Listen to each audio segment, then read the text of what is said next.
Hello and welcome to Banner and Chance. We are back with a full crew this week, and we are going to have a heck of a lot of fun. We're going to dispense with the normal introductions. I'm going to just say your names as we go around the table, and you can wave your hand. We have Becca playing Bees, the Shatterkai. What is it again?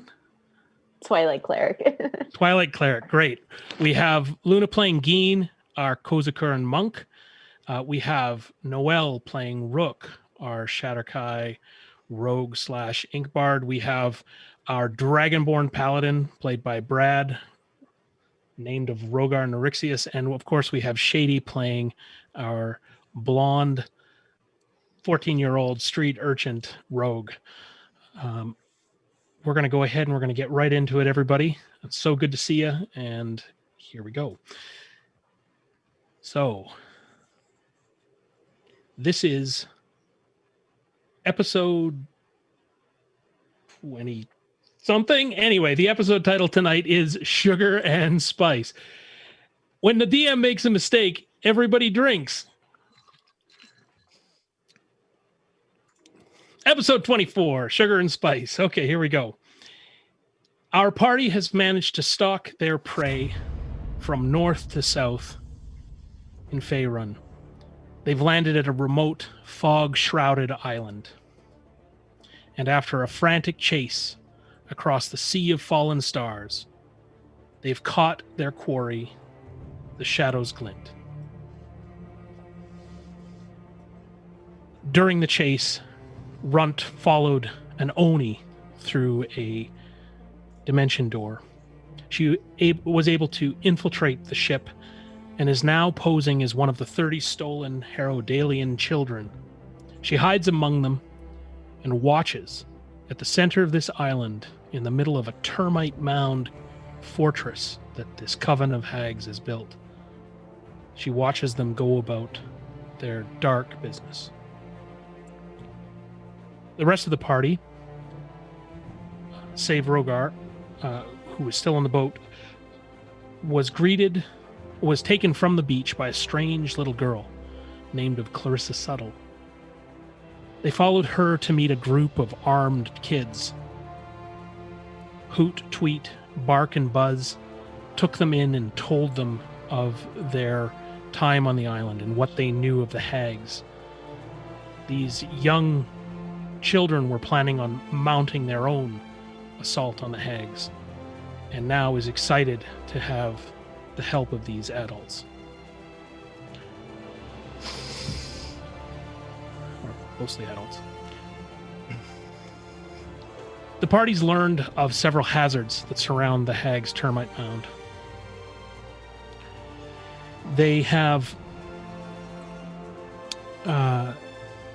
learned that the hags are tending some sort of strange larva with human faces, and feeding them the children whose bones, hundreds, thousands of bones, litter the space, scorched earth around this termite mound keep. They've seen ancient tablets and learned a little bit about the island and its history, that it was the remnant of a fallen celestial shard that struck the Sea of Fallen Stars, and that this is all that remains above the water. They've learned that this island was inhabited and cared for by a group of druidic furbolgs, and they learned that those furbolgs had been attacked. Runt, meanwhile, sits in the Hag's Keep and watches on as the children all around her seem to be bewitched and are being prepared for something dark. It's now daybreak. It's the day before what we learned will be the night that this dark magic will take hold of children. We find Luna at a stream gathering water. One of the five children has gone down to the beach to look if anyone else is coming off the boat. Rook is high up on the cliffside over at the overlook that the children had shown him, and his surveying the surround. And Bees is outside of the children's cave, further studying these ancient tablets, seeing what other information they may hold. But we're going to turn now. We're going to follow. We're going to cast our eyes over a smoldering cauldron in this strange, colorful light and this strange green hue of the chains that bound her arms. And we settle down on Runt, who's sitting in these rows of children. Runt, in front of you, you see one of the hags, the largest of the hags, adding bits and pieces of material into this cauldron, which continues to bubble. It seems as though they had drained the cauldron dry in the night, and as it got to the point where the children could eat no more of this stew that you had realized everyone was enjoying, and it was wonderful until you realized that it was fatty and full of small ears and toes and noses. They drained the cauldron, and then the three hags gathered to feast themselves. Even the Oni joined them. But the head hag, Bertha, Nanny Bertha, had said, "Gather your strength, girls!" And they all tipped back huge ladles and bowls, their mouths opening unnaturally wide, and they scraped the cauldron dry and then began to add back various components. And now you're seeing that a dark purple crackling fume is rising from it as Nanny Bertha stands over it, stirring, adding components, and saying the odd incantation. And there you are, chained on the ground amongst a bunch of children who are as happy as if they were at a birthday party. Okay, and they're just stirring the stuff. Nanny Bertha is stirring that. You see that one of the ugliest and the stoutest of the hags is across from her, past her. She's at a table, and at that table you can see that she's got a bloody apron on, and she's hacking at what appears to be some meat. And meanwhile, we have at a table full of mirrors and a scrying glass, one of the hags sitting there. And pardon me, the one with the bloody apron, you've heard and understand her name to be Gertie, and the one at the table, her name is Prudence. She seems to be fussing over a large book, a ledger. What do you do next? Man, I don't know, because I can't get out of these chains because they're magical. And they wouldn't let me go pee when I asked. So I feel pretty boned at this point. Okay. I guess I'm just waiting to see what they do next. Are they going to start calling us up again? Giving us more food? Where the hell are my friends? Okay.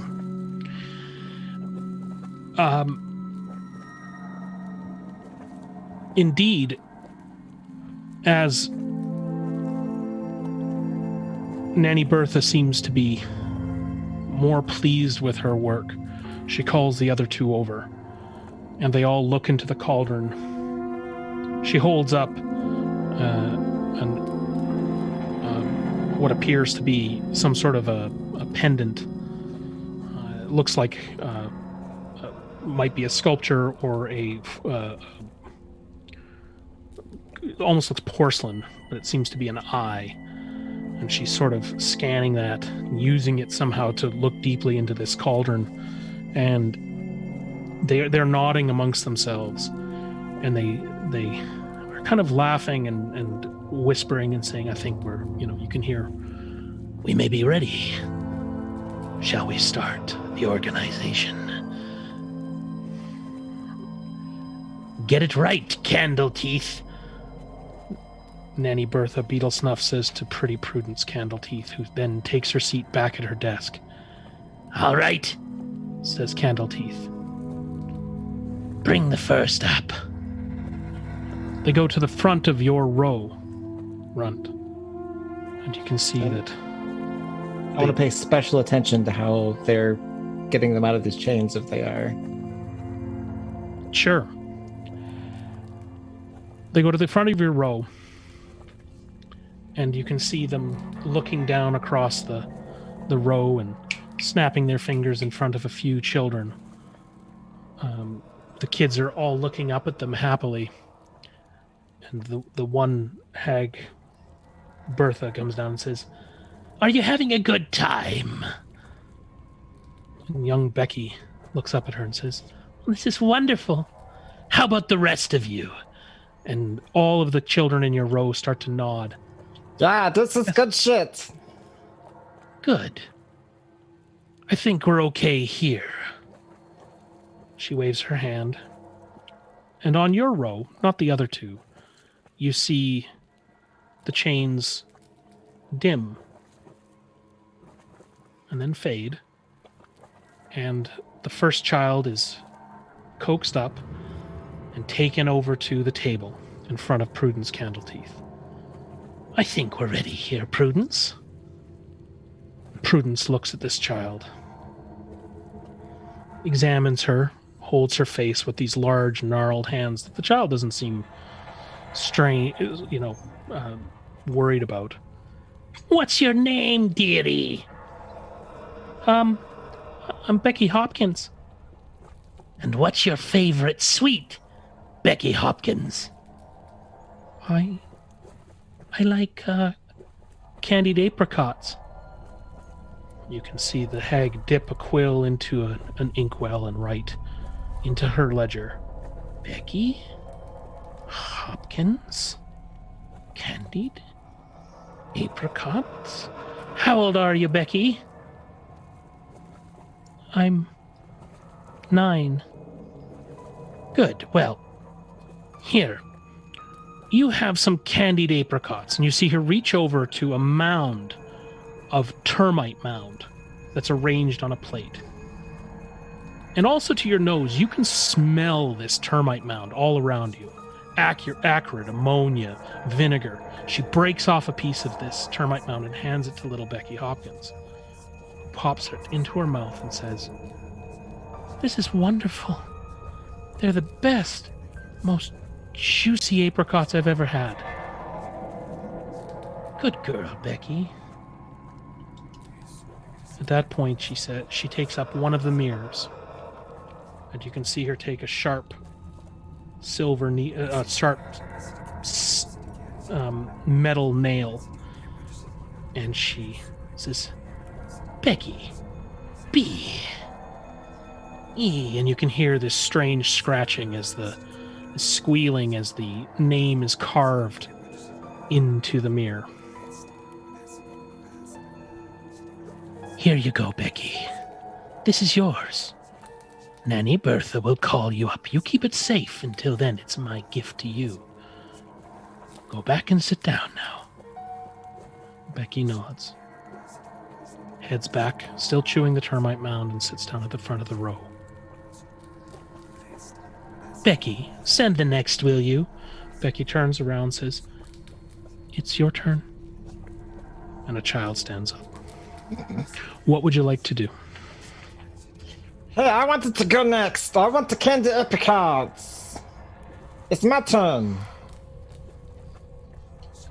Quiet. All will have their turn.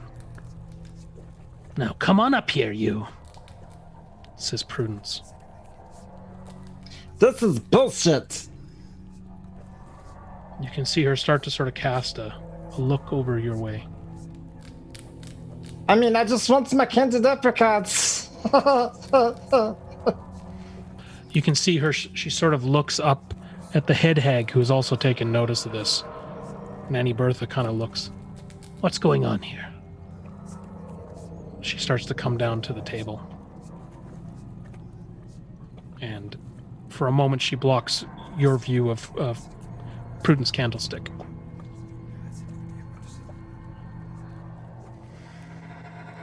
What would you like to do? Is she looking at me? They are now. Yep. Hey, I get to go next, right? It's my turn next, right? Strange. Come up here, you. Oh, goody. Your restraints being off, you are able to stand up. You come over to the ladies, and she sits you down. Beetle Snuff seems more concerned with her cauldron at this point and heads back to her work, but Prudence grabs your face in her hands and she looks at you carefully. Oh, you have lovely hands. They're so sweet. They're so soft. What's your name? My name is Beatrice Merriweather. Beatrice Merriweather. Sit down, Beatrice. How old are you? Sure. How old are you, Beatrice? I'm an orphan, so I don't really know. Maybe you can help me. Maybe you can tell me how old I am. You look around 14? 13? That sounds like it might be right. I will write around 13. What's your favorite sweet, my dear? Oh, jeez. Oh, boy. Let's see. I like chocolate, and I like peppermint. Chocolate peppermint. I like... Oh, no, not together. No, that's gross. Maybe... the rock candies. I like rock candies. Candy. Those are Which would you good. say is your... if you could have one right now, what would it be? I couldn't pick one. I just like them all. All right. Can you put them all down? Oh. Well, why don't we start with some chocolate? And you see her reach over, and she says, you see this chocolate I have here? Would you like a piece of it? And she looks at you very, very carefully. And her hand is now on a piece of termite mound, and you can actually see termite larvae crawling through it. Gimme. It doesn't scare you at all. It's nice. It looks like delicious chocolate, yes? Scary chocolate? Come on. Okay. Here you are. Have some chocolate. And she leans in very, very close to watch your face as you're eating it. Runt, the anti-hag. Oh my god, this is the best. Can I have some more? Yes. Beatrice Merriweather. Stay right there. Enjoy that. And she begins to scratch Beatrice Merriweather into one of the mirrors. I am going to have you roll deception, though, for me. I don't even know if I'm good at that. Let me see. Probably not. Skills. Blah. That is a... 19. She hands you the mirror. Be careful with this. Nanny Bertha will call you up when it's your time, and this time, wait your turn, please. Yes, is this valuable? Oh, yes. It's the most valuable thing you've ever seen. Oh, it's very shiny, but I must be honest, I have seen some things that look like they were more valuable than this. Okay. Like I saw this bejeweled cow one time. Okay. Had like diamonds for eyes. Okay. Had like an onyx tail. We have a lot of work to get through tonight. Yes. Do you want me to help you? I can help you with your work. Does it mean I get more chocolate? You can have more chocolate. And she breaks off a large mound of the termite mound. She says, go and sit down. Yeah, sure. Okay. I can do that. But if you need help, you let me know. You say, hey, You Merriweather.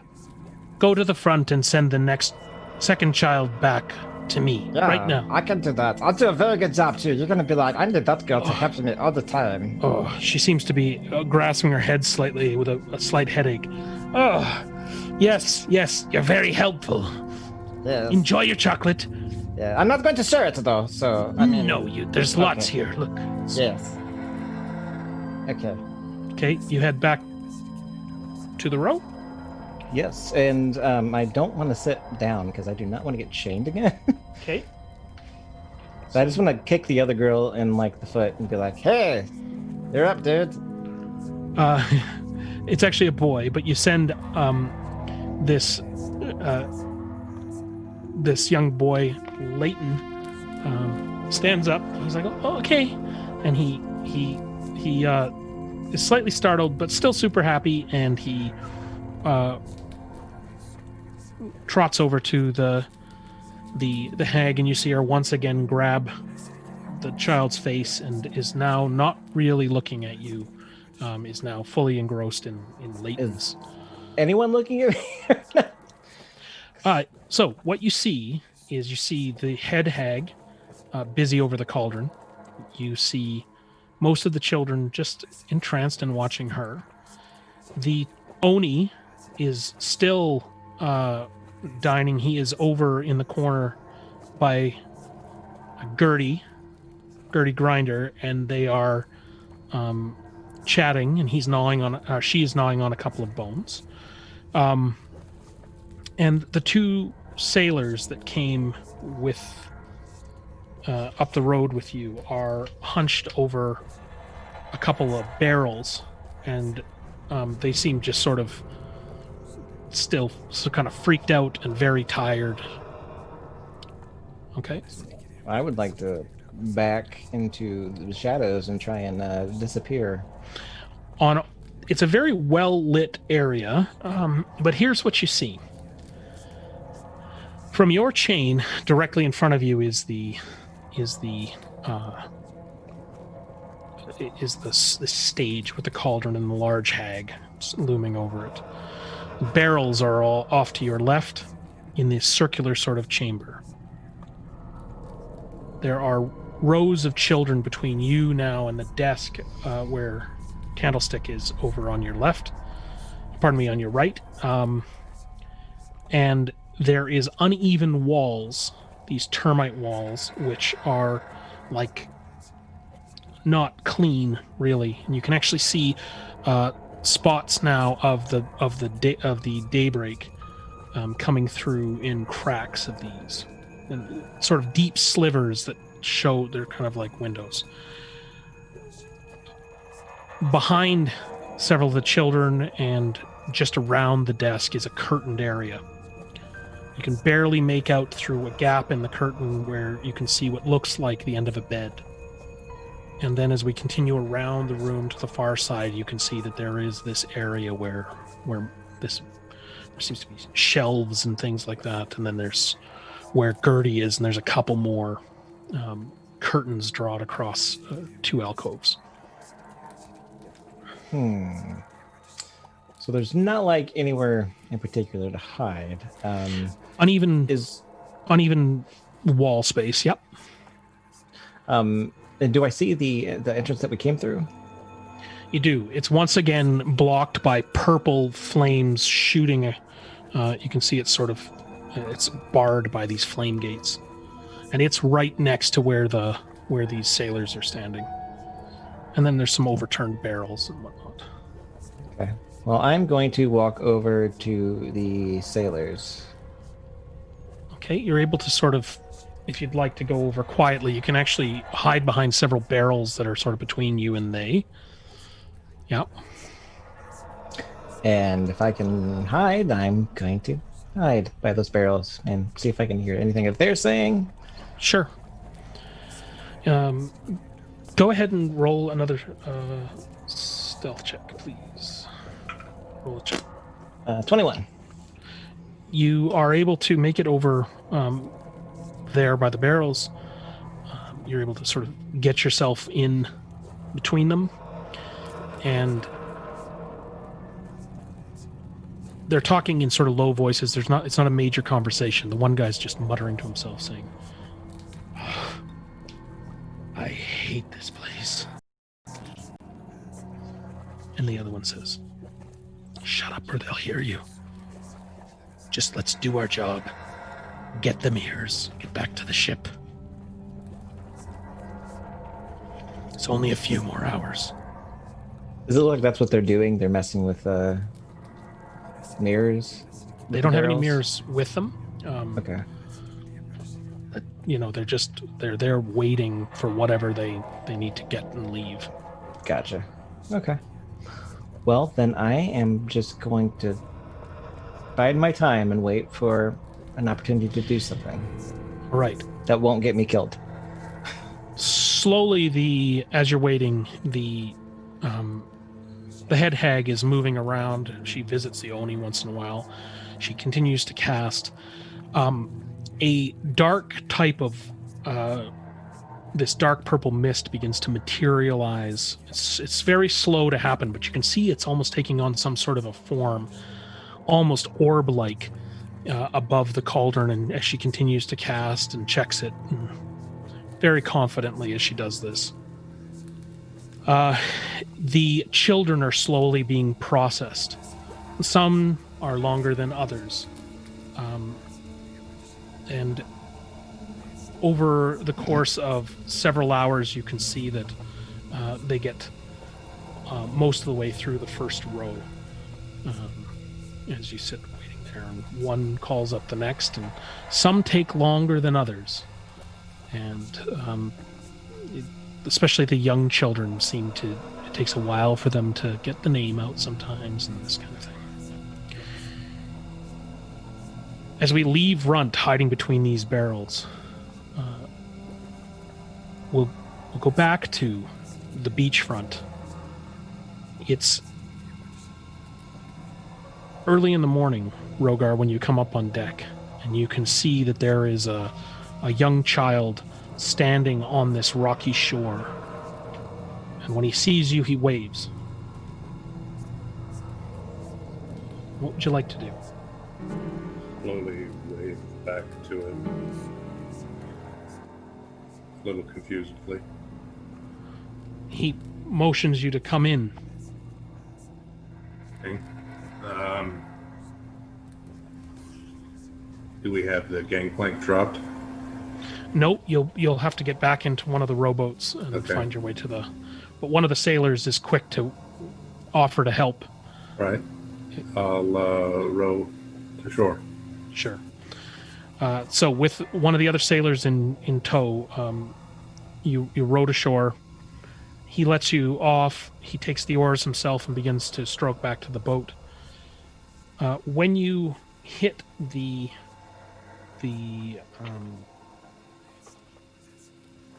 beach, in front of you, you see that there is this young child, and he's covered in... he's got bits and pieces of sort of makeshift armor and a rusty short sword. And he goes, "You're Rogar, the Dragonborn. Your friends are with us, and I can take you to them if you want. They're up through the rocks." What exactly do you plan on doing with that sword, boy? We're gonna kill the hags tonight. Your friends are gonna help. Will you help us?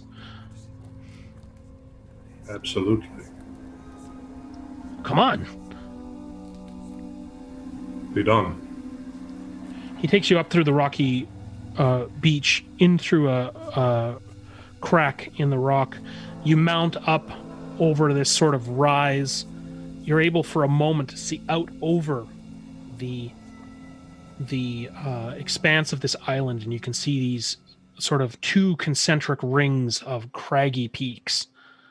You can't see anything above that, but you do notice one thing in the waning night on the far side of the island. And Rook, from your overlook, you can also see this. And that is, amongst the rocks, On the opposite side of the island, which would be the northeast corner, you see this silvery blue glow bouncing off the peaks at the farthest edge of this craggy circle. And it's kind of a silvery white glow past the boneyard, in amongst the rocks. And both of you see this. Rogar, you're then led down the path, and he says, I've never seen a dragonborn, but man, you look mean, and I hope you if you ever killed a hag, he says to you, Rogar. No, I can't say that I ever have. But I am far from mean. You can trust me. You got big teeth. Okay. Pulling you along, he leads you into down this kind of chasm, and it opens up, and there you can see Althabees. You can see B, looking out over these tablets. And B there stands in front of you now as one of the children you know as Bark and Rogar. I probably won't hear them come in because I'm going to be poring over this part that has the giant. Okay. It's written in giant. Hyper-focused. So Rogar, she is hyper-focused. I'll stride up alongside her. What is it that captures your attention so? Start a little bit and go, oh, you're back. There's this part on this altar that I can't read. It's in a language I don't know, and I feel like it's the missing piece that we need. Give me a moment. And I'll reach out and trace my hand over it and will the helm to translate the writing. So the meaning of this, so what you're looking at, and what we've already learned about this is that you're seeing several pieces of information. You're seeing that the island, first of all, that this writing is, you can sense that it's ancient. You know that you can see the names of Selûne, and you can see the names of Sehanine Moonbow, which you know from your studies was at one point merged with Selûne. They were the same entity at one point, and then after the spell plague, Sehanine Moonbow came the Fey version of Selûne and was able to walk separately. You can also see other gods mentioned, including Helm, including Chauntea. But a lot of them are ancient representations of these. You also see other representations on this of the war against the bitter moon god, which is Segelune, which you know from your studies to be a dark fey god, a lunar entity as well, but draws dark power from the moon. And there's also mention of Shar and Bane and Talona, all sort of this dark quartet. As we learned, as the other group has learned already, but you are now seeing mention of a clan of these Firbolg druids that were servants to the moon, and that they fought over this place to guard it because it was a place of great magic. It was a lunar nexus.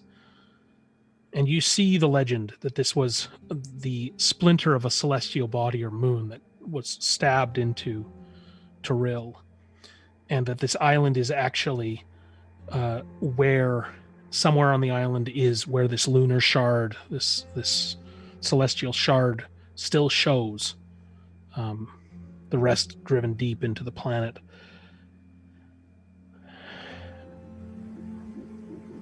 You're able to see what bees you've already seen. The note hastily scribed about an assault happening, and that the Furbolgs are trying to protect something called the Helm of the Moon Maiden. The word helm to you, though, Rogar, with your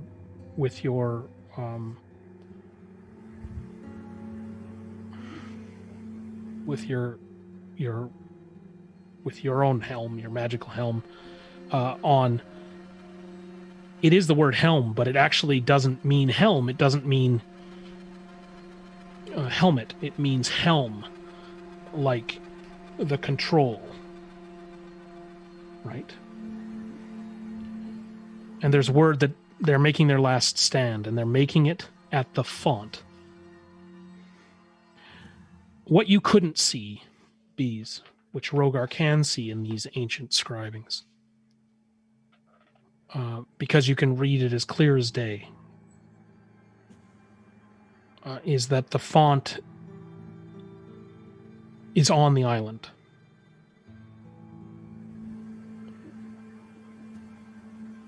That's what you can read. The rest appears to be map symbols, and glyphs, and instructions that are more pictorial in nature.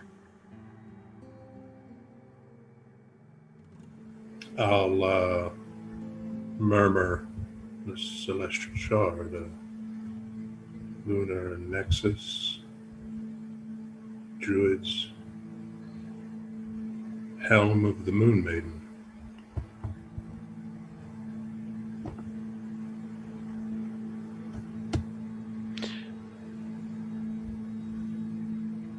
There is something on this island that they were trying to defend. A wellspring.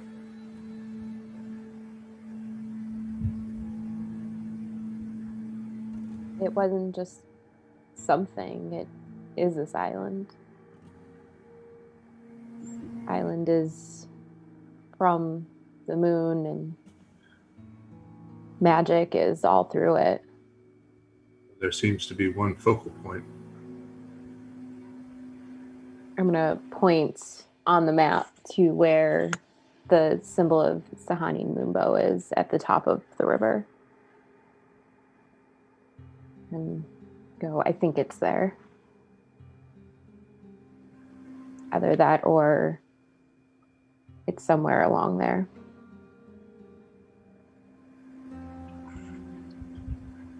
Has anyone gone to look? Not yet. We were tired. We needed sleep. It was dark. We were able to get the children to talk to us about what's going on the island, but we were just exhausted at that point.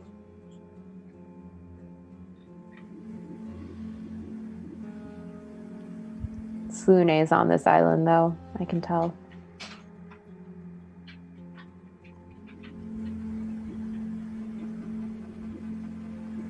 There's a mention of my god as well. But there's also mention of dark gods, the Mistress of Pain, Talona. Shar was mentioned as well. I wonder Bane of murder. if this is where the war happened.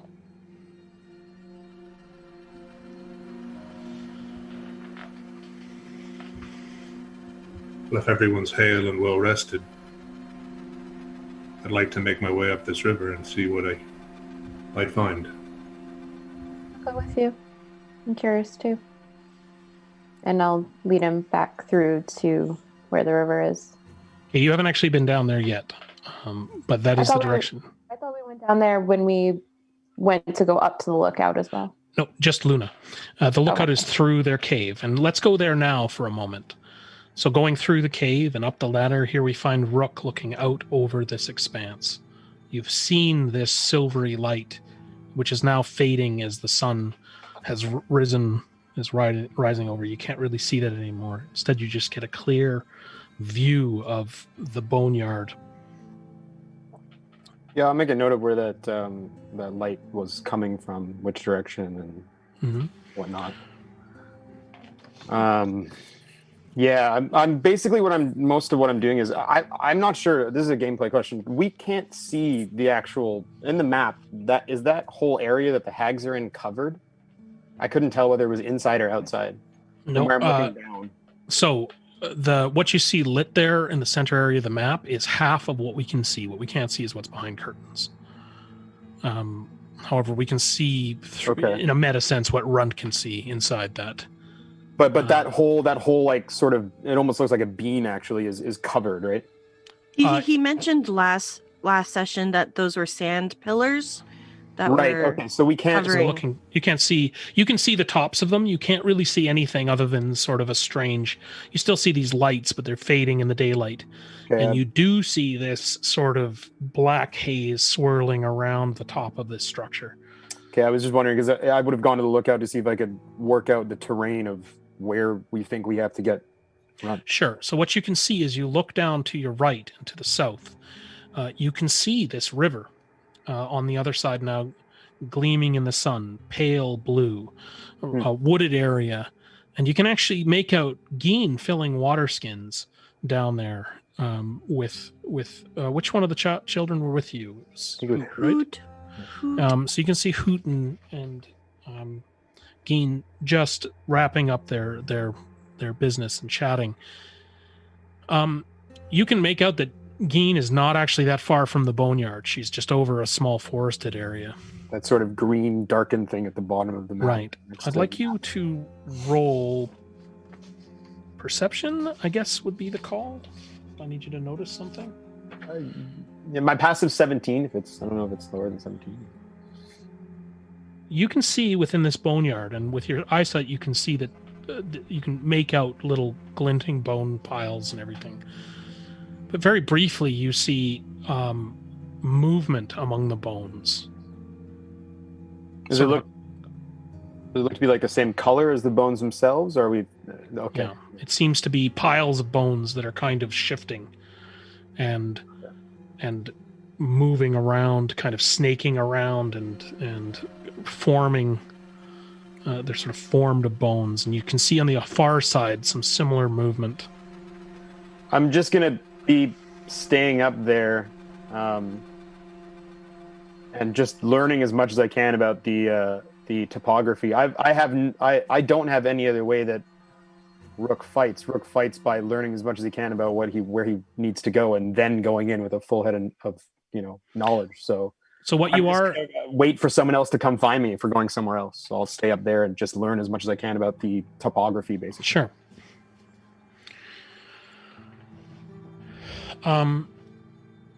Rogar and Bees, you were heading down to the water, yes? So you very quickly head down the path, and Geen, you're just finishing up with Hoot. I still have questions for Hoot. Sure, Can so I go ask ahead. those Yeah, before they absolutely. show up? Yep, absolutely. Okay.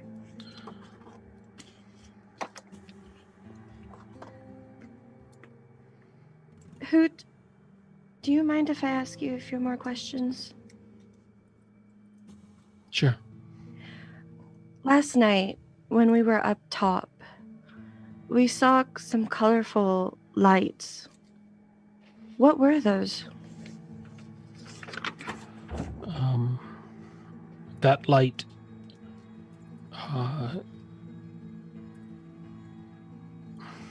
it puts a spell on the kids that look at it. We are really careful not to look at it too long. Only on the kids, not on the adults. I've seen it stun sailors too. Okay.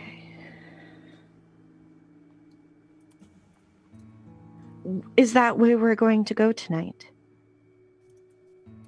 Not the path. Not the path. Okay, good. And where we will go to see the hags and the children, are there colorful lights there too? There were some lights in the hag's house. But not those lights? Different ones?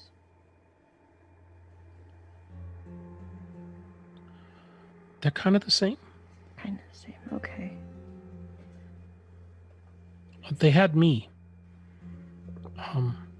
It wasn't until I tasted that cake, that sand, the bugs. I woke up at the desk and then I ran out. Okay. So tonight when we go there, do you think it will cause us a problem? We know not to look at them. Okay. You shouldn't look at them. I'll tell everyone. And last night when you were telling us about the hags, you told us about a green one. How did you know about the green one? We've had a lot of people with us, kids that have died, and we all have stories, and we've passed them down. And you're talking about Orga. the hag. Who? The one you called Orga. The one Oh. that you mentioned that was in Baldur's Gate. Oh, yeah. Yeah, Olga. Olga. Olga. Smoke Rattle. Yeah, she was in Baldur's Gate, and she lost a mirror. And then So she... kids came- told you about her. Oh, yeah. It's a story we tell a lot. Okay. So, my dad, he used to tell us these stories about people that would skin kids and trolls that would rip off your face if we were bad kids, right? Mm-hmm. Well, this Karathur guy that we learned about was a big deal. We heard some sailors talking. He found Smoke Rattle. She had lost one of the mirrors, and he mailed her back here in a box. Mm. The nanny was down to 2, and she needed 3, and so that's when Candleteeth came, Okay. because she replaced Olga Smoke Rattle. Mm-hmm. And man, Bertha was so angry. She was mad at Smoke Rattle, so she took her guts, and now she literally wears them for garters. Right. Okay, so you just heard the stories. You weren't in Baldur's Gate to see it. Oh, that happened years ago now. Okay. Well, not year. I don't know, like over a year ago. Okay. And even Karathur's name, you heard about him through the sailors. Oh yeah, we watch them when they come in. Sometimes we go down and we hear them talk while they're waiting for the hags to finish their work. We'll hide in amongst the trees and the rocks, and we got to watch out in some of the rocks because there's spiders. But we are able to hide, and yeah, we hear what they say. So over the years, over the different kids that are in here, we're able to kind of piece it together. But it's all been getting ready for tonight, man. It's all ready for this night. We're gonna somebody's got to stop these ladies. Right. Also, you told the story about your sister, Clarissa. You said that she died, but then they brought her back and she was different. I thought they ate her, or whatever, but she was there when I ran off. And then the mirrors left, and I didn't see her. And Tweet, and we never saw her again. And And then one day she came back in on the boat. And it was my sister. She didn't sound like my sister, though. And so I hit her on the head with a rock. Mm-hmm. And we dragged her in the rocks. And she was spitting and cursing and telling me she was going to kill us and that she'd have us. And she didn't call herself Clarissa. What did she call herself? Oh.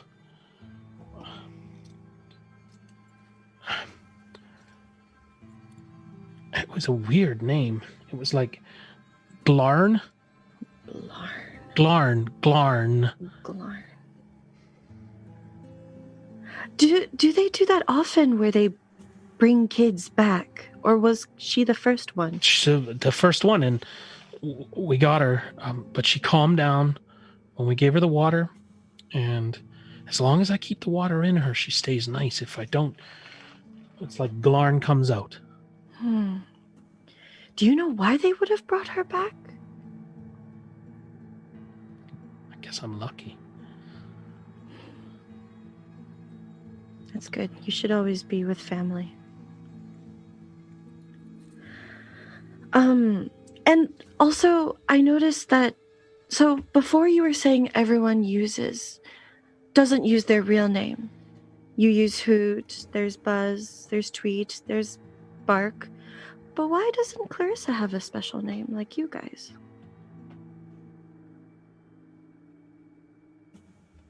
I don't know. She never doesn't- called herself Clarissa. So I guess I want her to remember. And so I've told her to call herself Clarissa. She was my big sister, and yeah, something's got to snap her out of it.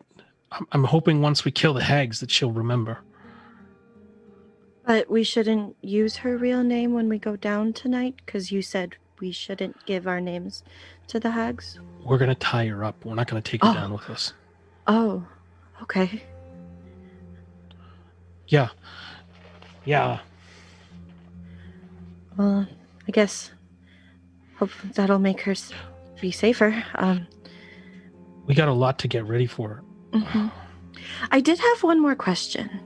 It's nothing too important, but the names, they're very interesting names. Again, Hoot, Bark, Tweet, Buzz. You know, I have a friend with a really strange name. I don't know if you know her, or at least have heard someone use the name. Have you heard of a runt? No. No. We make sounds when we're in the rocks. Mhm. So my sound is hoot.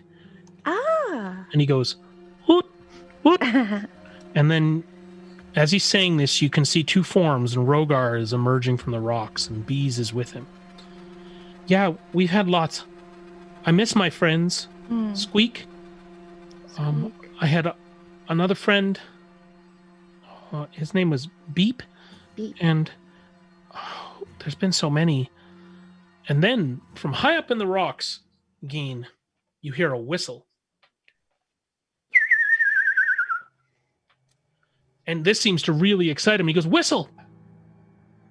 Is whistle back? Me? No, you hear it? Yeah. Bees, you heard this whistle. You know this is Rook making this sound. And as you follow the sound up, what would she see, Rook?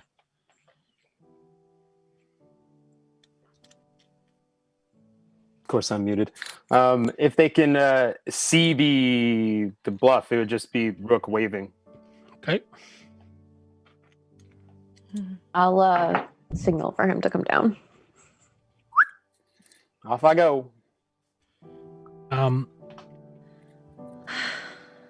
Did you heard that whistle? Yeah. I have a friend named Whistle. I thought she was taken. Maybe she's still up in the rocks. She was my best friend. I think that was one of our friends. Are you sure? I think so. I'm just gonna Maybe- look to be. It was Rook. You can see the child sort of sinks down low and gets down on his haunches or her haunches, pardon me, and holds her hand and starts to cry. I'll hug her and rub her back. She's just hitting the ground and says, I just hate him. And she takes a drink of water and wipes her nose and seems to feel better and stands up. She says, lots of work to do. I'll look over at Who and go, I hate him too.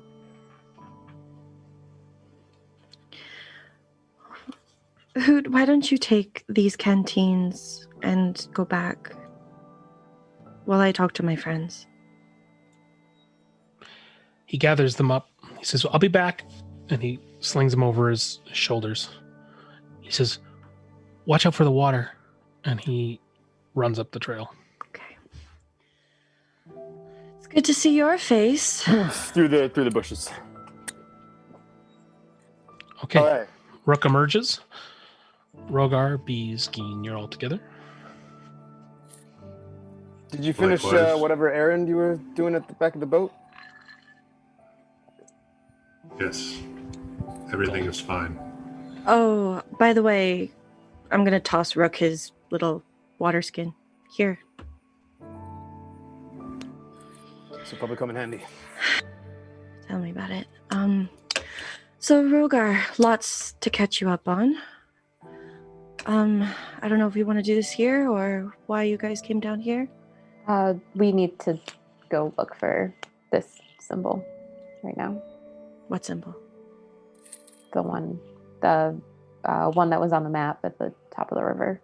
And you've done a rubbing, you said last week. Yeah, I had the Now you have a parchment with this map rubbed out on it.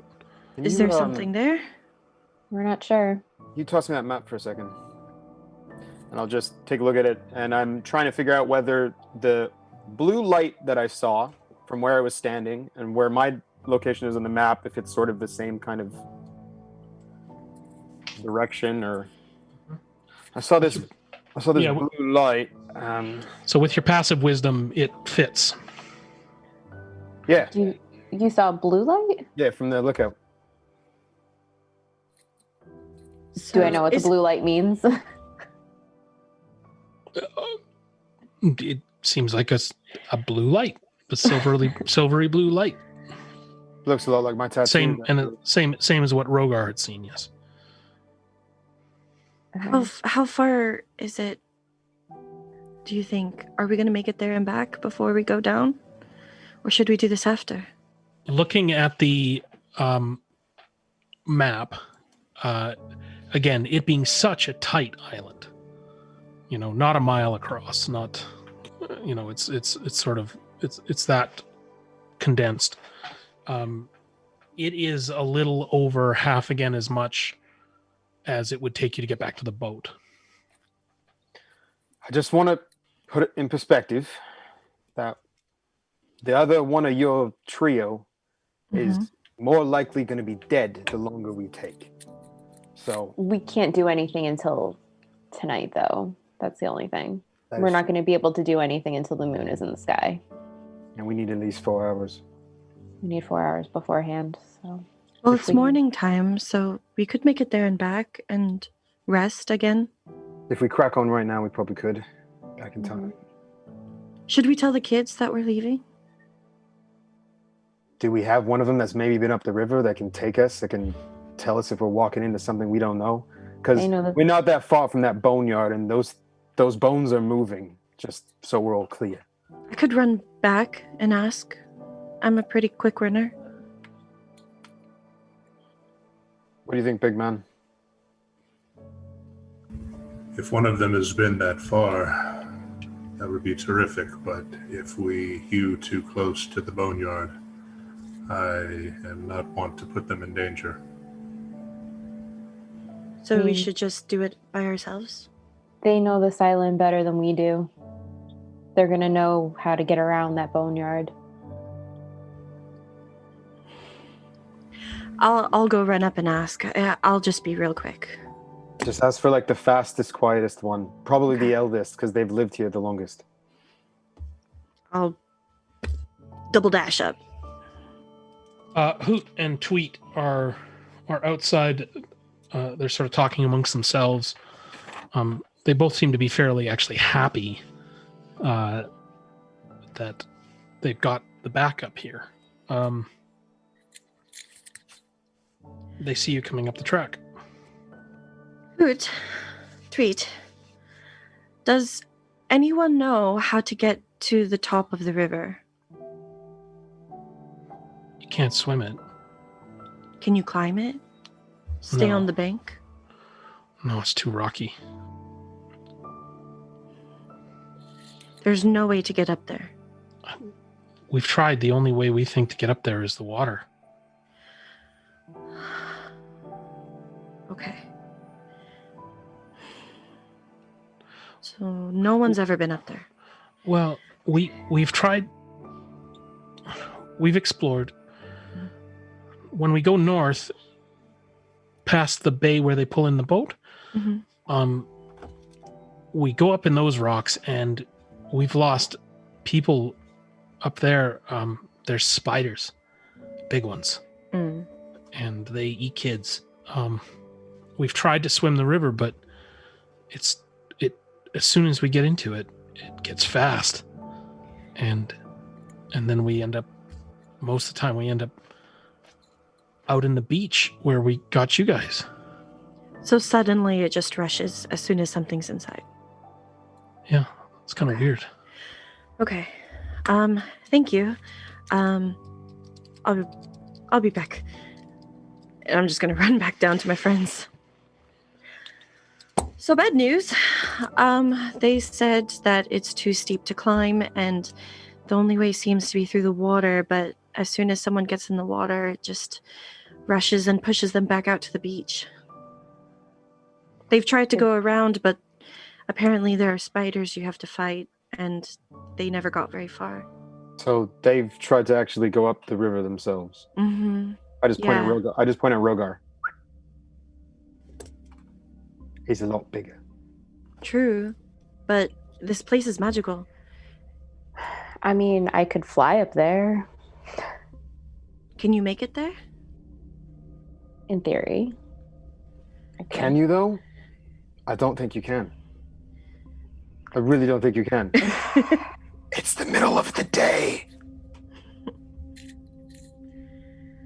I mean, is this something that I we could. can? I could try.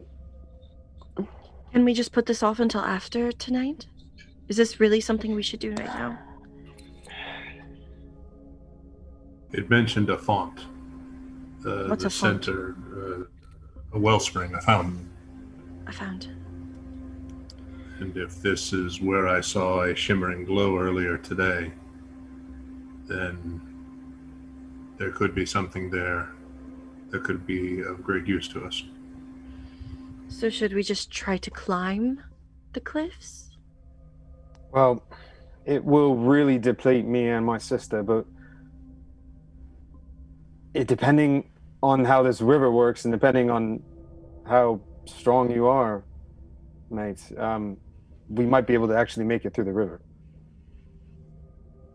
Do we want to try? It'll push you all the way out to the beach if it's not going to work. I mean, the question is, do we want to risk it and not make it back in time to make sure we're rested and ready to go? That's the only problem. I only need 4 hours, but we're going to need everything that we can get with tonight. And we're wasting daylight too. Mm-hmm. Can I go up to this cliff and see if it's scalable? So on this river, as soon as it sort of moves past the where you're standing, this low point, there's bushes around the river. There's these trees that block you from the boneyard.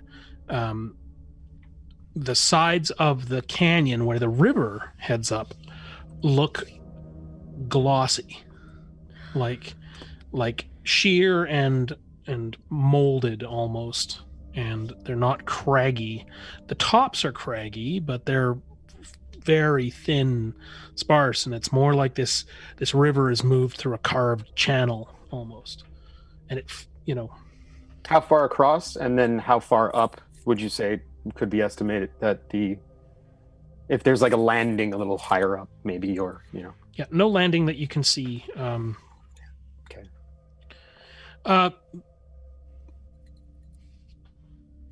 If you're all examining this, I want you to go ahead and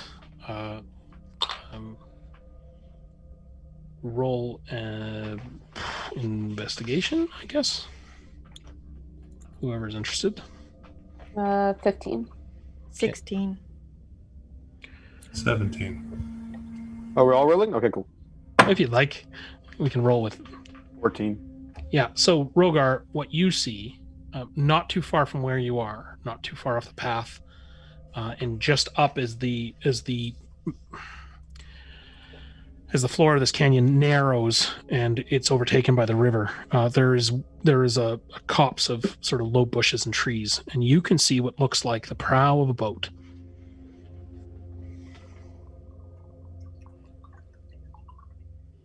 One moment. Let's take a look over here. And I'll go crashing through the underbrush. Okay, it doesn't take you long to get there. It is what you see a very large canoe, flat bottom, and it is made of some sort of petrified wood or stone. Well, that's convenient. Looking at it, do we see any symbols on it? The symbol of Moonbow on the tiny little kind of deck that's at the very nose of this boat. I believe this is what's gonna take us there, and I'm gonna point to the symbol. Is it big enough to hold all four of us? This Or looks like four and a half? This looks like a canoe that was made for giants or demi-giants. Gonna hold us. Kin, I'd bet my money on it. probably. 2 giants, two or three Furbolg, it'll probably hold the 4 of you. I'm gonna take the map back from Rook and grab my navigator's tools out of my bag and climb into the boat. Okay. This is on the grass, by the way. Like on the, Oh, I'm gonna start. Look at everybody and be like, let's get this in the water. Rogar? I'll grab the prow and begin pulling. It does not budge for Rogar. It feels like it weighs 3 or 4 tons. Good. Should have expected that, probably. I'm going to pull it. Rogar and Geen are now pulling it. It's not budging. Push from behind. The moment Bee's hands contact this boat, it slips effortlessly, and you, Geen, and Rogar almost have to stop yourself from falling because it moves so quickly. I'm gonna kind of like jump and Yep, it still moves, and startled. it finds its way into the water, and then holds its position, despite the current, at the edge of the bank. I'm gonna look at Rook and mouth, "I told you so." I'm just gonna mutter under my breath in Celestial. No mother. and hop into the boat. I heard Yeah, that. I'll get in the boat. I'll hop in. 4 of you are in the boat. There are oars. Nope, no oars. Nope. I'm gonna be standing at the front, touching the symbol and Okay. willing it forward. The moment you will it forward, what are the 3 of you doing? Just Watching. sure. Just I'm a quick, standing in the boat. just passive perceptions. 12. What do I have here? 12, 15. Sorry, 12, 11, and it'll be you, Rook. You see the circlet that Bees has glows a silver blue, and the boat begins to move up against the current. I quickly check my scar to see if it's glowing too. Your scar is not at this point, but it is. Circle it under. And so this is like a Valentine's Day ride. kind of, Fun. Date night. but moving eerily against the current. And it takes you amongst these narrow, smooth walls, and at a point you can see nothing but the canyon as it arcs slowly to the northeast corner.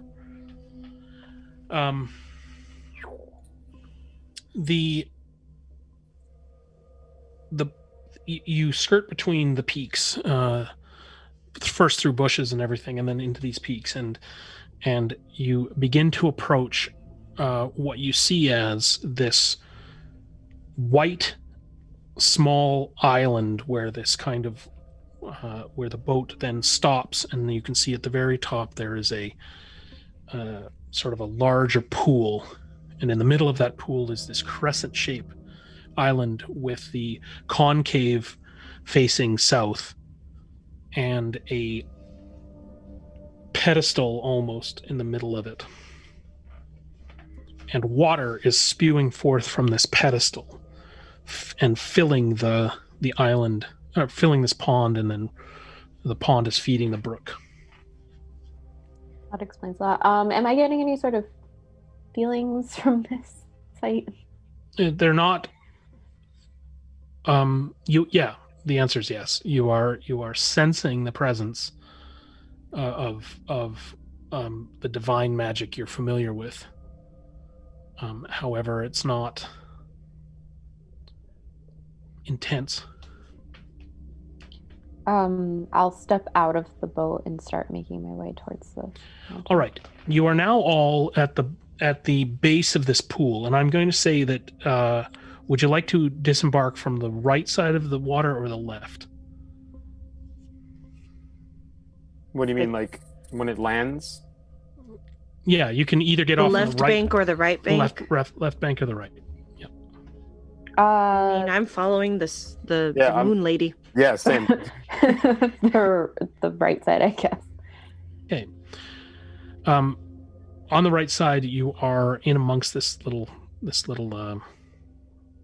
cavern, and you can see the font in front of you. And Well, that was really convenient. And you're able to get out. What do you want to do, each of you? Do we need to go to that thing? Or does she need to go to that thing, I should say? Honestly, this is more her thing, not mine. I'm just gonna be walking towards the font. She got to get back in the boat, right? To go to it, because it's an island in the middle of the water? We're at the island. Yeah, so We're you are on the island. Yeah, so we got off on the right-hand side of the little island. Right? Of the moon. Oh, Oh, I'm sorry. So you're on the I thought island. we were so... before the island. I No, that's understood fine. it. You can take the Okay. boat into the island. So you've come into the concave area of the island, and you are now you step onto a flat, white, looks like alabaster or very white marble, and you come off onto that, and there's these two sort of wings that form around, that hook around, and you are now standing, when you get off the boat, on the easternmost little abutment of this small island. The island is not big by any stretch. It's probably 15 feet at its widest point. Mm-hmm. Are we getting wet? And you're able to step off from the boat, and you're standing there. Yeah. Well, I mean, if it's a fountain, like spewing water into the water. The fountain is in the center part of this. I know that we have it up on Twitch now, if you want to take a look. But it's it's like a basin in the middle. Right. Yeah, I got you. Yeah. Yeah, and so you can step around that carved fountain, which is spitting water into the flowing water into this. Okay. Yeah, I'm just going to be heading towards the fountain. Okay. While B is heading towards the fountain, I'll just kind of awkwardly turn to Rogar and be like, it's Rook, by the way, and that's my sister B. Figured you should probably know my name if we might die in the same area, you know? Okay, so bees, you're heading towards the fountain. What are the rest of you doing? You're all on this boat, which feels as sturdy as a dock. It doesn't feel like it's being affected by the water at all. I'm gonna keep watch on where after I talk to her, keep watch on where B is going and just kind of be looking around her to see if anything's gonna come at her specifically.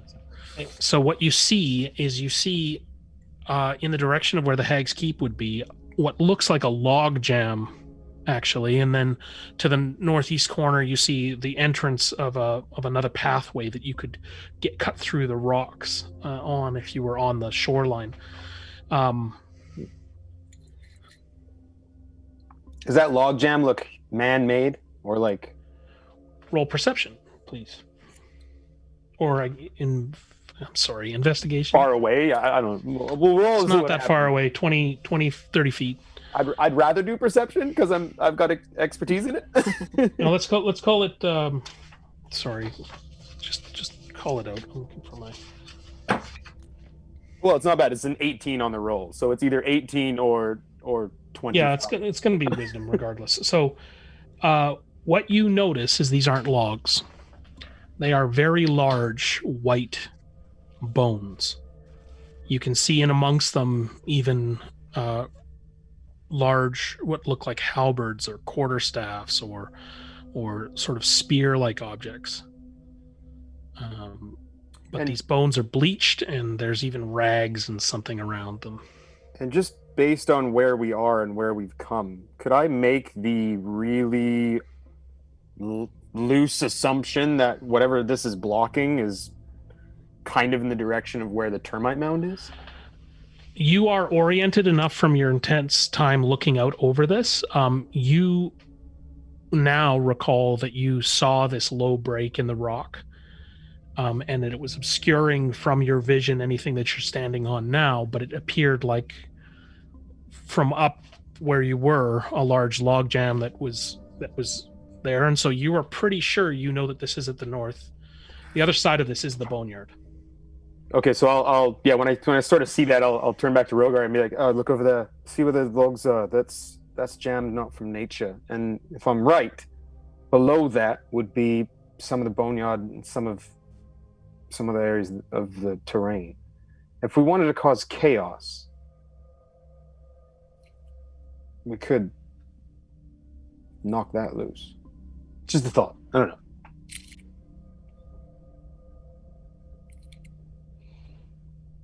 So at any point, there's about 5 feet from the edge of this white island, which is covered by this water, this river. And there's a small bank all the way around.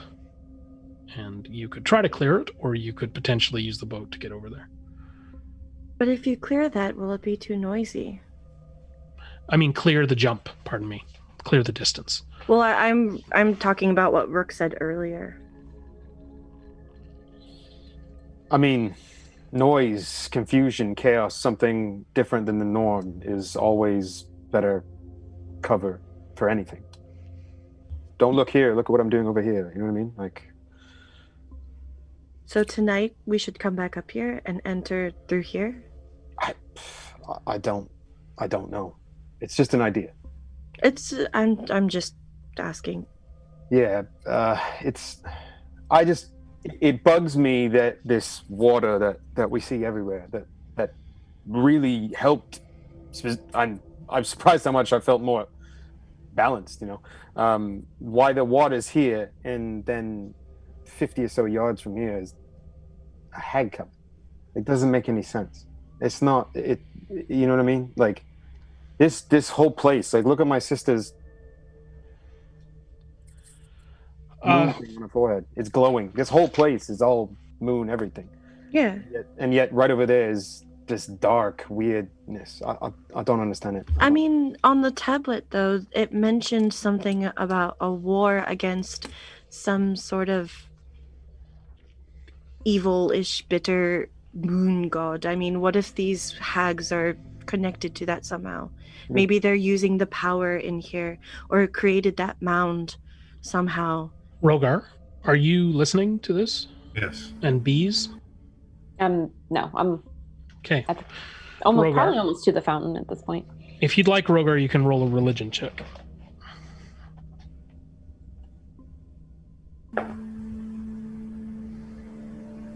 $20. Ooh. You know that these energies, the celestial energies, these divine energies, have counterpoints. They operate off of one another. They have, where there's dark, there's light. Where there's, where there's clean, there's dirty. And you know that in something like Chantia's power, there is an opposing power. There is for the power of growth and plenty, there's the power of starvation, poison, and pestilence, right? You also know that for Salune's light, there are forces of darkness, Shar being among them. You also are aware of the Fae god in the Pantheon, and that it is not, for you, it doesn't make it makes sense to you, or at least it seems possible to you, that these varying energies, these contrary states, can clash and can exist right next to each other. And if this is this lunar nexus, that there can be a knife edge between them. This is what they fought so hard to defend. Right. Unfortunately, they lost, but the power lives on. These hags couldn't deface anything up here. They're not strong enough. So it's like a ship, but with no steering. Like it's every other part of the ship. The sails are there, the mast is there, the rudder is there, everything's there, but nothing to direct it, or it's been directed in the wrong way. Too much seawater. It's fine, but I mean, whatever this is, whatever your sister's doing, whatever can help us tonight. Yeah. We're still wasting light. We better hurry up with this. All right. So as you continue to investigate this, Bees, what are you interested in? The fountain. Okay, so you're looking at the fountain. Yep. You can feel the same power that's in the river, the same power that's humming through the soles of your feet on this. It doesn't feel that it's at full strength or anything, but you can feel this power welling up through this white rock, through this shard, right? You can feel that it's coming to the surface and diminishing a bit as it hits the surface and is struck by sunlight, but still has the power of the moon in it. Do I notice anything about this fountain? Around the fountain, you notice that in the middle of it? No, just that it is water that is just seeping up into this basin with no visible entry point. It's like it's just being forced up through this rock and spilling down into the concave portion of the pool and flowing out to sea. Do I see any symbols on the fountain? No. Okay, I'm gonna put my hands on the fountain and see what You happens. feel the hum and the power of a version of your god. I'm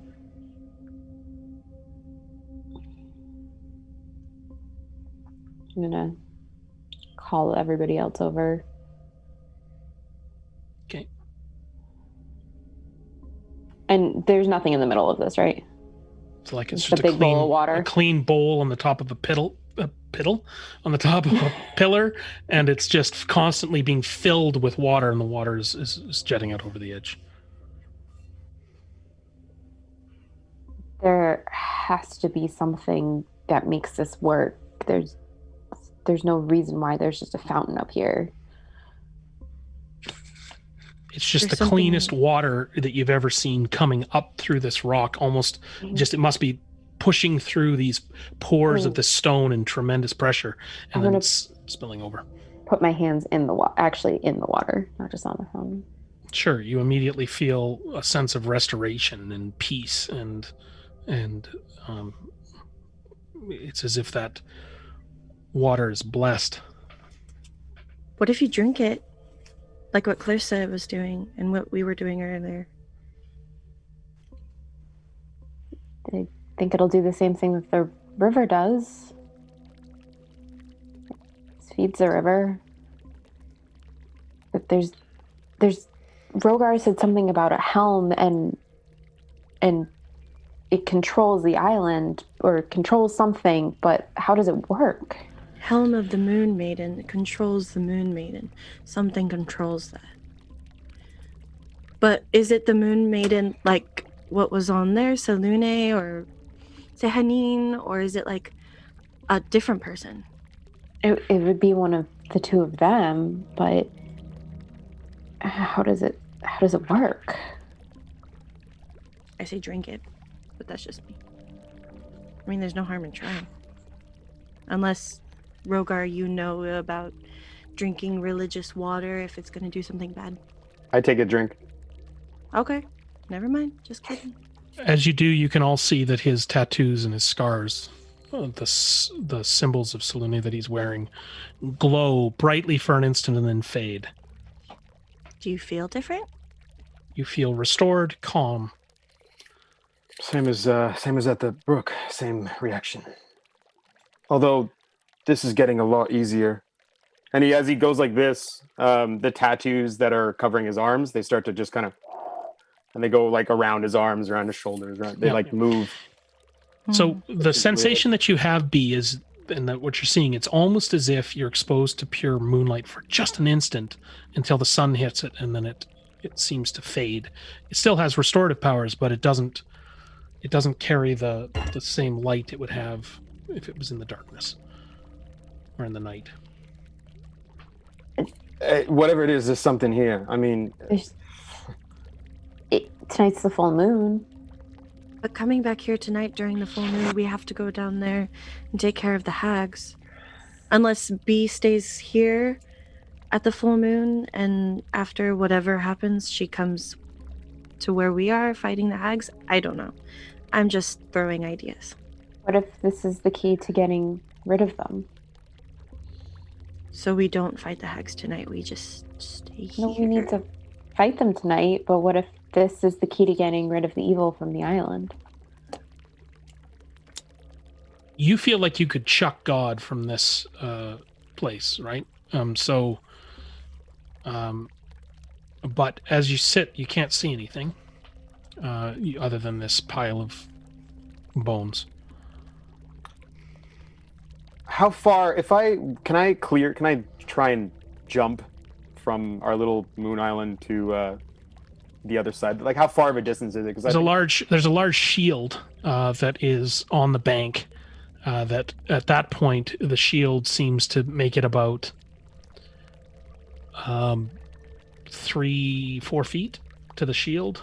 You're not sure how far underneath the shield. is the it like an bank would actual be. shield, like a It's legit a big ass holding- shield. So I go, that looks right up your alley, mate. No, way too big for Rogar. Tabletop size. No, but I mean, like, he Oh. knows about weapons, how heavy it would be if it would have. Sure. Yeah. Rogar, this shield appears to be old. It's teetering on the edge. You would anywhere else, if you want to clear the jump, you're probably looking at, as I say, 5 to 8 feet to I jump. think I can just jump that, That's not very. Yeah, Yeah. you can do it. or Geen could. One of us could. I mean, Let me just see. technically, I can jump 10 feet Athletics. with a running start. I can jump 10 feet horizontally. Yeah. So Do you want to jump there together, or just me, or just you? I'll go. just double checking how far I can jump. Yeah, running. I could get 17 feet. Oh yeah. Go. Bees, are your hands still in the water, Bee? All right.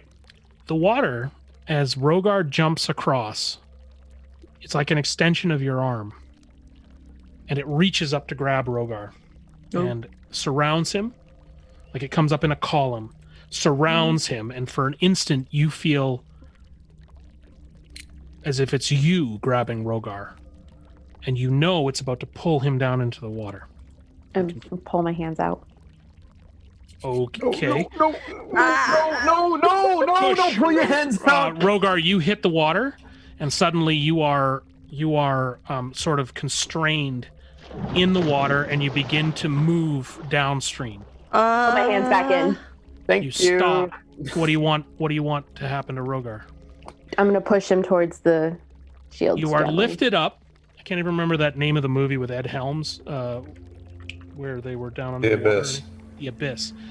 You're I don't know, like it in a seems a- column of water. You are picked up and you are placed gently on the shore next to this bone pile.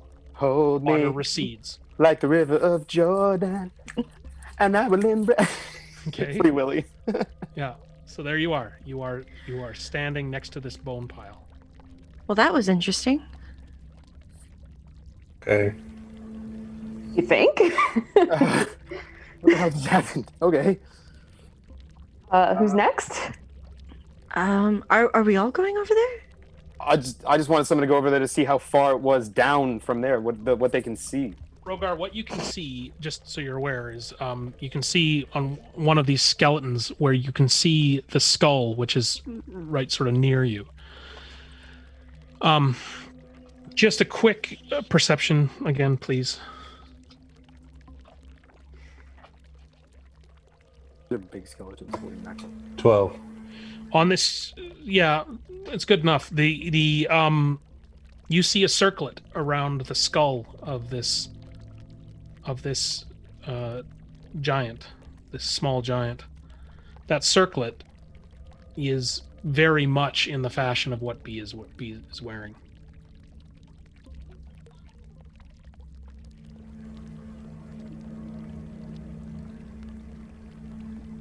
Okay. And as you look around, you see that each of these, the skulls that you can see, are wearing that same circlet. Not quite, but very similar to what Bees has on. What about the actual boneyard itself? It's more like a big log jam, as if bodies have been piled, and the bodies obscure your view of the Hag's Coven.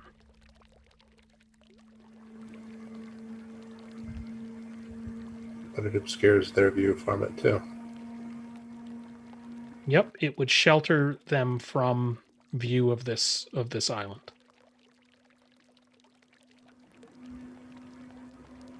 Tim, I have a clarification question. I'm looking at this map, and the bank where we are, is it higher than the water level, or does it look like the bones of the giants it's like a dam for the water? No, it's not a dam. Okay. It's higher than the water. Oh, okay. But it's a little bit lower than the island that you're standing on, because it's sort of like it's like a straight edged island. Oh, okay. So I it's thought 2-3 feet up off the water's surface. I thought this was like the bodies had dammed up the water. Nope, Yeah. the bodies have not dammed up the water. They have Okay. simply obscured passage through the rock. Retcon that last theory then. Bye. Sorry. Okay. Just making sure. Yeah. So maybe these bodies are just trying to hide this. What did you call it? A Pedestal. Ped- Oh, sorry, not me. That's Yeah, my this- Kozakudan coming out. I don't know common. Pedestal. Pedestal.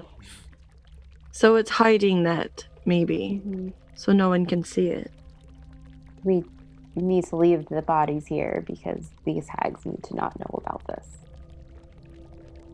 I mean, that's a theory. If we So- send water in there, it'll kill the kids. Mm.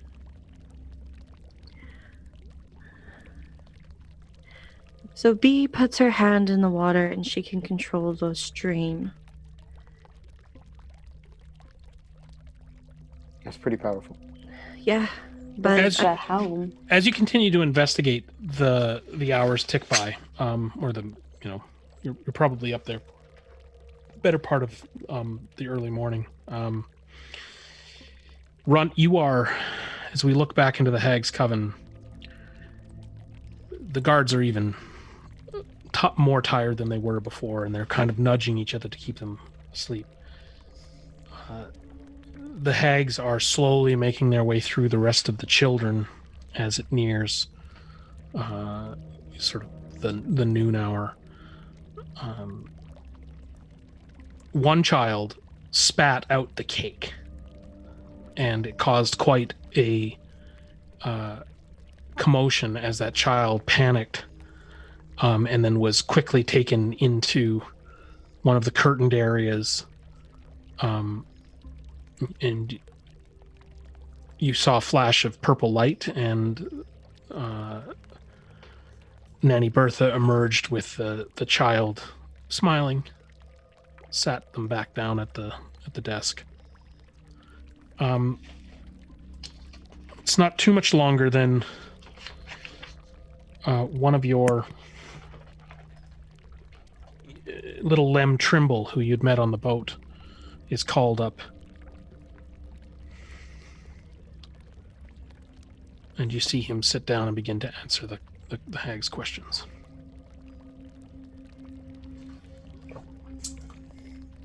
Cool. Okay. Very much like before. The next one behind him is the young lady, the young girl that you had met.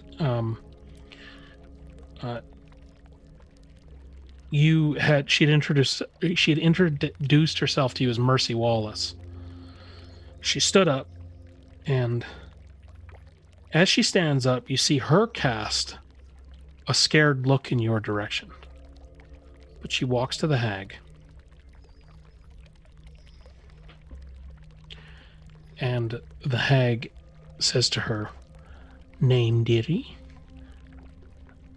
And Mercy Wallace says, "My name's Poppy Toole." "Name, dearie?" Can I interrupt and stand up and say, Excuse me. Hello. Excuse me. Pardon me. "What is she doing over there?" Excuse says the hag on the stage. Yeah, okay, so I lost my mirror, and I came over here to look for it. "You two, you get her!" And she points a finger at the two guards, and they stand up and they start moving towards you. I'm going to start moving away from them. Poppy Toole pushes Candlestick back into her chair and runs towards you. She says, Okay. "Do you see what I see?"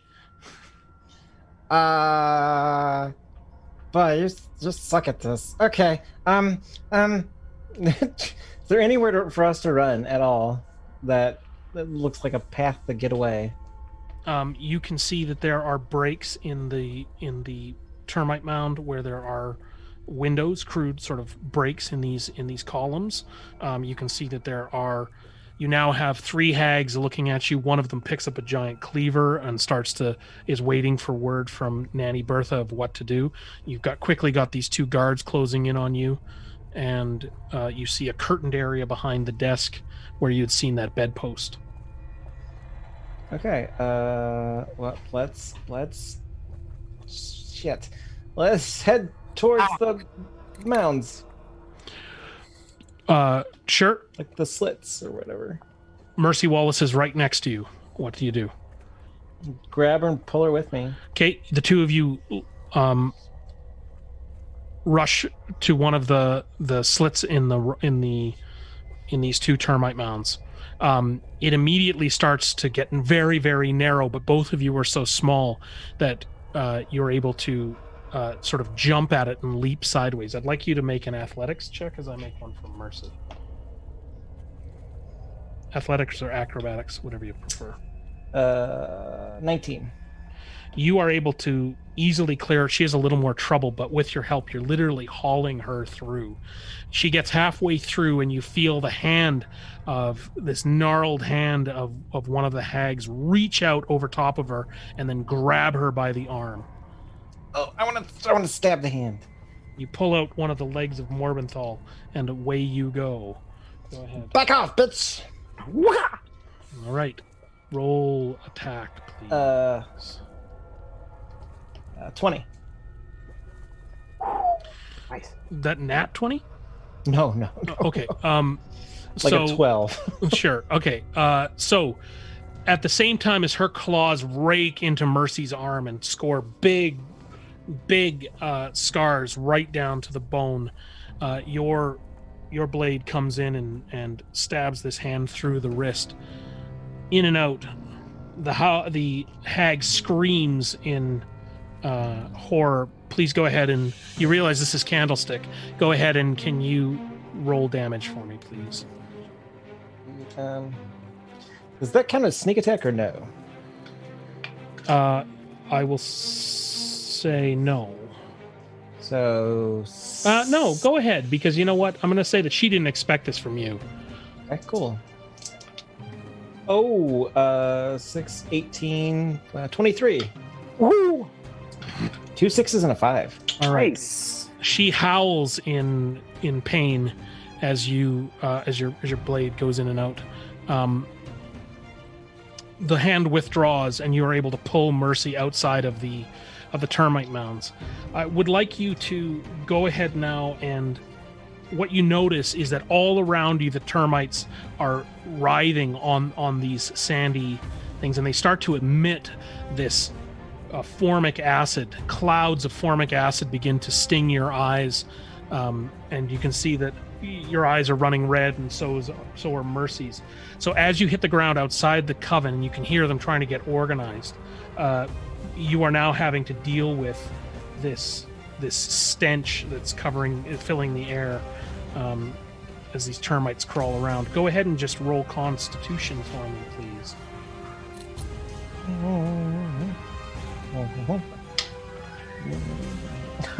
God. 6. All right. Mercy is able to guide you as you are temporarily blinded by this sting. You quickly regain your sight so you can move. But what I will say now is that you were unable to avoid this being so tight in around this, and for the next 2 turns, any attacks against you will have advantage. Okay. You quickly now feel small bones crunching underfoot. You see that you have exited this at the southwest corner. What you see in front of you is a wooded area off, and this is sort of 1/4 of the way around of what you recognize to be the candlelit path that you came in. And there's bone mounds in front of you, there's blackened earth, and there is small bones all the way around.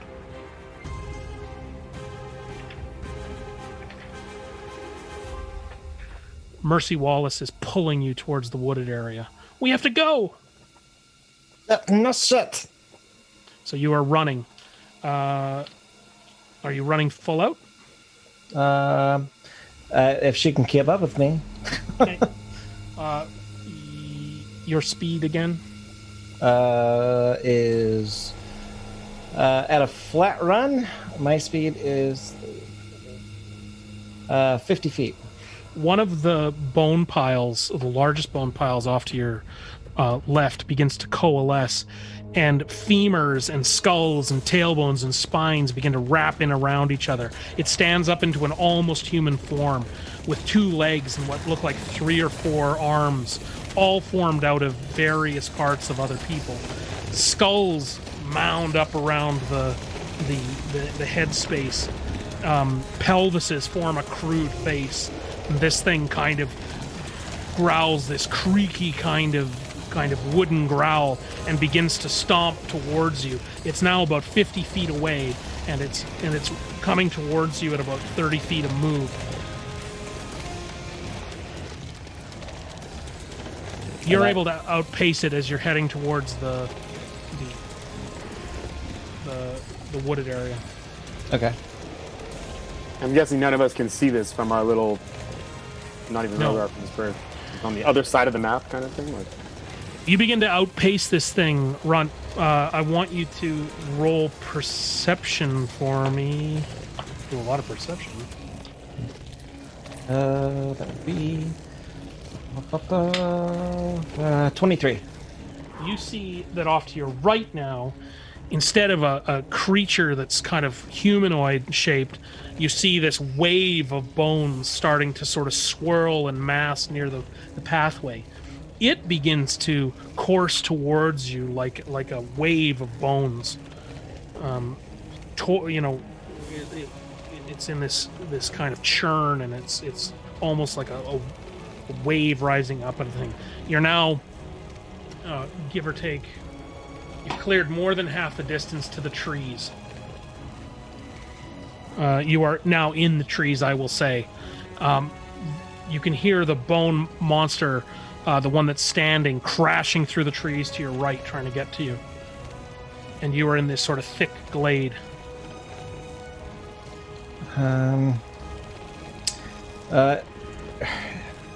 Have they reached the tree line yet?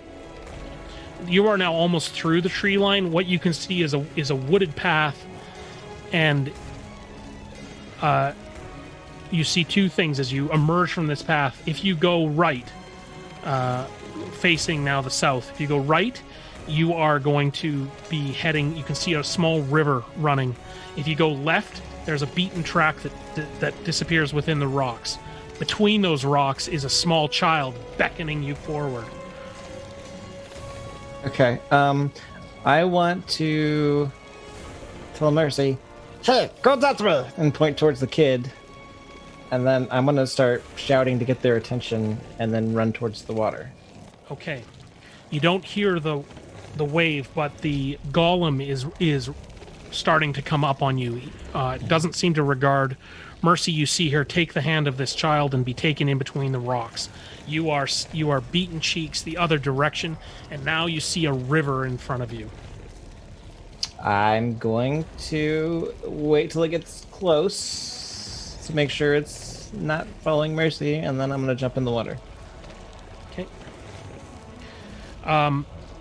It is now cut the distance because you had to sort of close it. We're going to say that it's coming up close to you.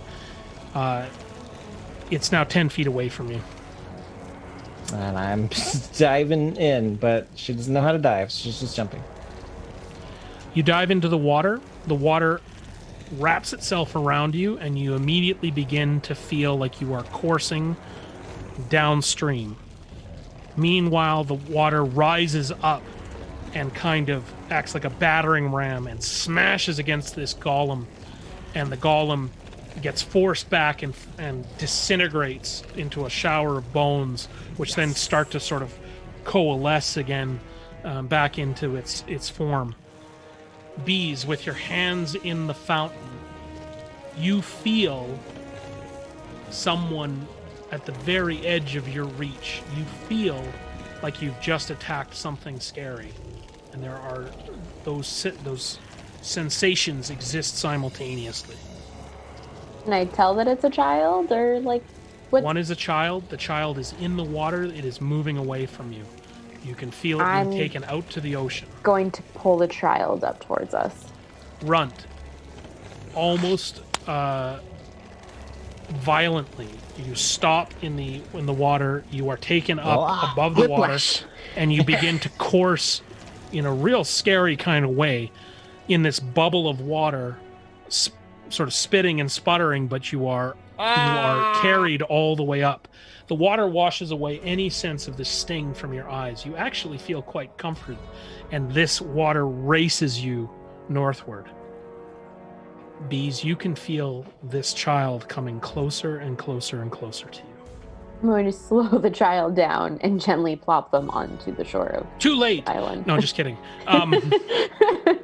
Runt, you are held up now 12 feet in the air in a clear column of water, and you are set down like Moana, and you are and the water rinses off the edge of the thing. And suddenly, Geen, this all happened in a split second. Here is Runt standing in front of you. I Where feel once so a funky. column, like a column of water, just basically went boosh and dissolves, and here's Runt standing right in The front river of can you. be like, she was in the river. I don't know. I'm just gonna run up to her and just say, "Thank the fortunes," and hug her. Did you do Runt- that? Okay. It's okay. It's good. Run I felt her from- in the river. I don't know. From stabbing the hag until now, less than it feels like less than a minute has passed. This happened very, very quickly. Are you okay? Yeah, I'm fine. I'm fine. Here, I brought you something. And I'll give Geen the mirror. You're welcome. I'll just go up to Ren and cast Prestidigitation and take away all of the water. Interestingly enough, there's no moisture left on Runt. Oh, cool. All right. You see the same mirror that you saw in by the silversmith in Harrowdale, with a crudely scribed Beatrice Merriweather, where the filigree or the detail is left for a name to be engraved, and there it is, and it says Beatrice Merriweather. Huh. As you gaze into the mirror, you see your own reflection. That's it. It's a mirror. All right. Everybody else drink for Tim throwing that at us, because that was just not fair. That's good. Well done, I'll sir. pocket it for now. Talk about it later. Okay. So we should go now, right? We're getting out of here? Yes. No. Aren't there still children where you came from? Children, How did you get away from the hags? Like, No, I didn't see any children. Nope. Didn't see any. you didn't see any children with at all with the hags. Rant, tell the truth. Fine, but I already saved them. All of How them? did you? Well, I mean, I saved like 3. 3. And Inside I'm check. just gonna give like Runt a mom look and be like, Okay, so I saved like one of them, but like, okay, we're heroes. We did it. Let's No, we can go now. what? Rant. how did you get away? Oh, they never really caught me. You see, I'm something of a escape artist. I get away. Apparently you are. But how? Tell me how. How did you end up in the river? Oh, okay. So Start from Fir- the beginning. Start from the beginning. first they gave me chocolate. Give her a but moment. It wasn't chocolate, but it was bugs, and they thought it was supposed to be gross, but it was good. And then they gave me the mirror, and then I did not tell them my real name. I gave them my. I have a pseudonym that I go by, so I gave them that. And then I told them, hey, I can help you with stuff. And they said, oh my God, oh, that's great. You're the best helper ever. You know what? Why don't you go look at the other children? You're so special.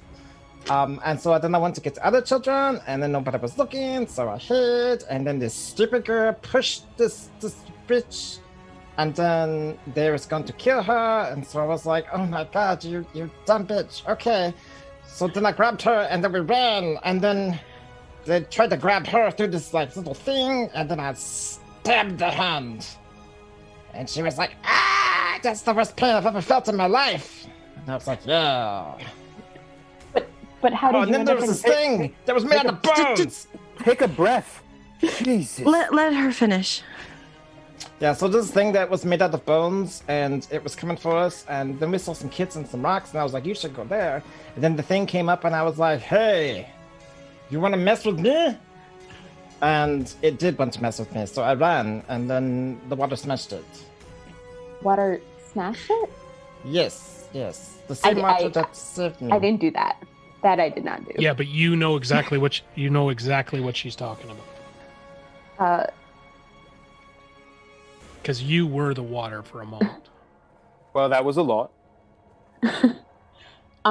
We're glad you're back. But we still need to get the rest of the kids.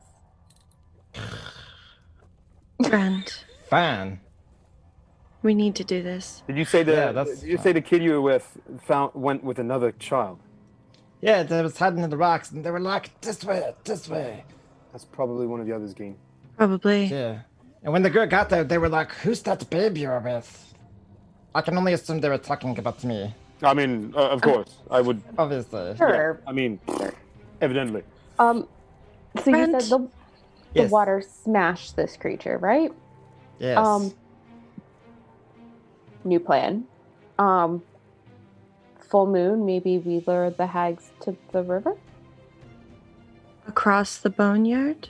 Well, they said, Hoot said that the monsters wouldn't be out, so we could run across and not get chased. Mm-hmm. Because That's if the possible. Not very water fast. hurts the evil things, but you guys will be okay. So you stay here and we'll go down there and lure them towards the river. Around Okay. midnight when their magic goes down and we can cross safely. That's an idea. Bees, are your hands still in the water? Yeah, I haven't. If they're deep in the basin, you can feel right under your fingertips. It's as though moonlight is just barely seeping through this font, as if it's coming up from the middle of the earth. As you start to consider your plan. And Rogar, where are you right now? You're on the bone pile, next to the bone pile? Next to the bone pile, still looking at the circlets and looking back to them, but smiling now that Runt has been returned.